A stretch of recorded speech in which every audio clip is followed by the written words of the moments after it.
I think just like the Basel capital requirements initially, which was set at, if I recall, 8%, out of thin air. It seemed like a reasonable thing, not too close to zero and not too high up that, at some point inflation becomes noticeable.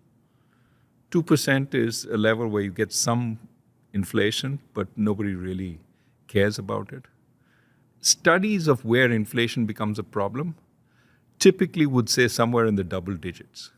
So there's a lot of room between 2 and double digits, right? And the reality is, the worry is when inflation is higher, it can start getting a life of its own. And so what you want is a level of inflation which is low enough that nobody really cares too much about it.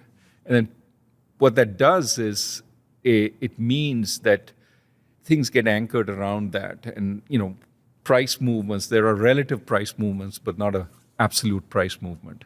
It's at the higher levels that the relative price movements become more absolute price movements. And you get more generalized inflation from, say, the oil price going up and stuff like that. Not to belabor this point, but just generally, doesn't it strike you as odd how kind of arbitrarily these numbers can be picked? Yeah. Given they're so important? I don't think it matters that much. It's more that they're low and you just hit them consistently. Yeah. I think that's what's more important. And this is where I think, people say, 2% is too low, let's go to 4. Well, there's never a good time to do that. If you are way above 2 and you say, let's go to 4, it sounds like you're admitting defeat. I can't get back to 2, therefore let's change the goalpost.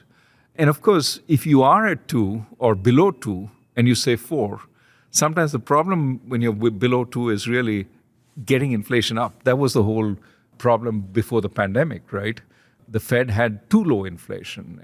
I think it was 1.2% or something over the previous decade before it changed its framework.